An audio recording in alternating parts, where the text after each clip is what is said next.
Assalamualaikum warahmatullahi wabarakatuh. Innal hamdalillah nahmaduhu wa nasta'inuhu wa nastaghfiruh wa na'udzu billahi min syururi anfusina wa min sayyiati a'malina. May yahdihillahu fala mudhillalah wa may yudlilhu fala hadiyalah. Asyhadu an la ilaha illallah wahdahu la syarikalah wa asyhadu anna Muhammadan abduhu wa rasuluh la nabiyya wa la rasula ba'dah. Qala Allah ta'ala fi kitabil karim, a'udzu billahi minasyaitonir rajim. Wa idh qala rabbuka lil malaikati inni ja'ilun fil ardi khalifah. Qalu ataj'alu fiha may yufsidu fiha wa yasfiqud dima wa nahnu nusabbihu bihamdika wa nuqaddisu lak. Qala inni a'lamu ma la ta'lamun. Shadaqallahul adzim.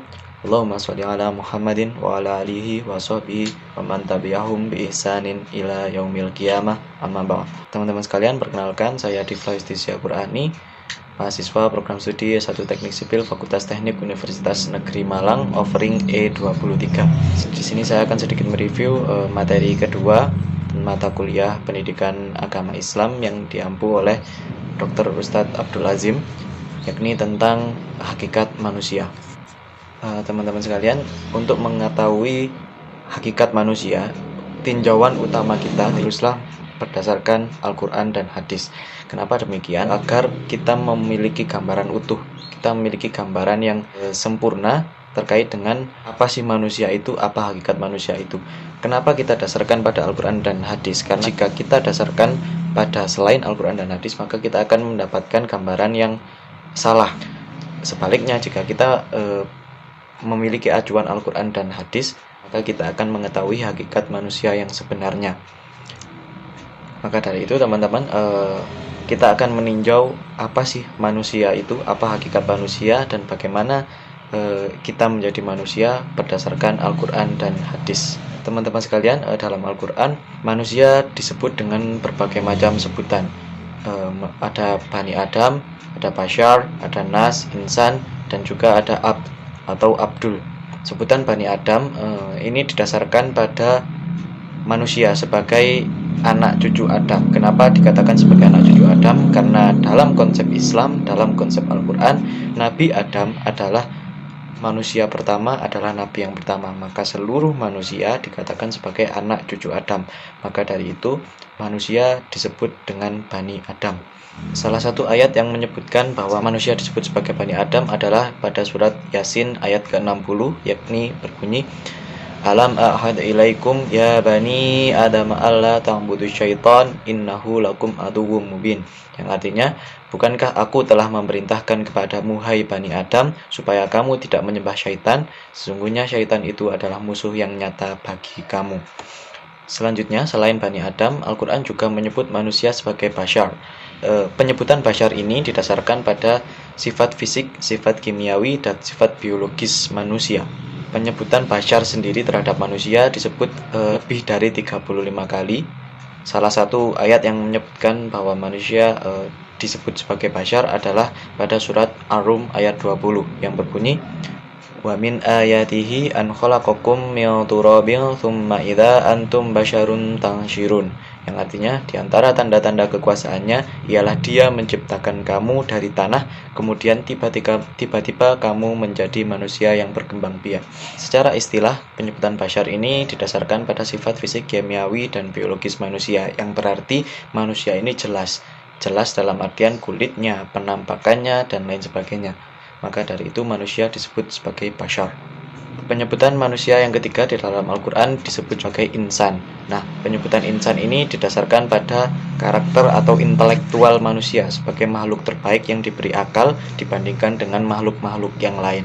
Maka dari itu, perbedaan manusia dengan makhluk-makhluk yang lain ini, manusia memiliki akal, inilah yang membuat manusia disebut sebagai insan atau makhluk yang berakal atau memiliki intelektual lebih tinggi daripada makhluk-makhluk yang lain. Penyebutan insan ini salah satunya ada pada surat At-Tin ayat 4 yang berbunyi, Laqad khalaqnal insana fi ahsani taqwim, yang artinya sesungguhnya kami telah menciptakan manusia dalam bentuk yang sebaik-baiknya. Penyebutan manusia yang keempat dalam Al-Quran disebut sebagai Nas. Nah, penyebutan Nas ini didasarkan pada sifat sosiologis manusia, di mana manusia sebagai makhluk sosial yang pasti berkelompok dan saling membutuhkan antara satu dengan yang lain. Maka dari itu manusia di dalam Al-Quran disebut juga sebagai nas, yang artinya sifat manusia itu sebagai makhluk sosial. Dan manusia sebagai nas ini disebutkan oleh Allah dalam Quran surat Al-Hujurat ayat 13. Nah, selain daripada sifat sosiologis manusia itu, penyebutan nas ini juga didasarkan pada manusia yang harus memiliki ukhuwah Islamiyah, ukhuwah watoniyah, dan ukhuwah yang lain yang menjadi dasar bahwa manusia adalah makhluk sosial. Maka dari itu manusia disebut sebagai nas. Yang terakhir, manusia disebut sebagai abd, yang artinya hamba. Nah, penyebutan abd atau abdul ini selain pada manusia juga pada makhluk-makhluk yang lain. Artinya semua makhluk ciptaan Allah juga disebut sebagai abdul atau hamba Allah.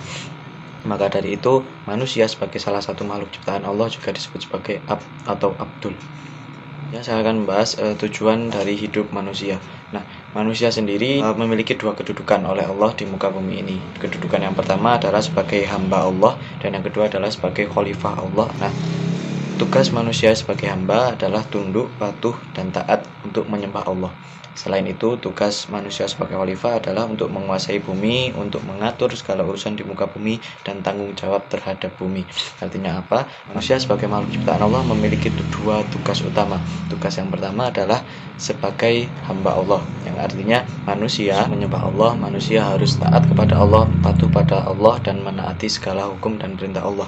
Sedangkan yang kedua, manusia sebagai khalifah, artinya manusia sebagai wakil Allah di muka bumi, atau khalifatullah fil ardi, yang berarti manusia itu sendiri menjadi kaki tangan Allah di muka bumi yang mengatur segala urusan di bumi dan bertanggung jawab atas bumi yang nantinya akan dipertanggungjawabkan di akhirat. Nah, sekian video dari saya, semoga ada guna dan manfaatnya, dan tak lupa saya mengingatkan sebagai manusia kita tetap harus berusaha semaksimal mungkin mengerjakan tugas-tugas yang telah diamanahkan oleh Allah pada kita, baik sebagai hamba maupun sebagai khalifah, karena kedua tugas itu nantinya akan kita pertanggungjawabkan di akhirat nanti. Ada kurang lebihnya saya mohon maaf. Wassalamualaikum warahmatullahi wabarakatuh.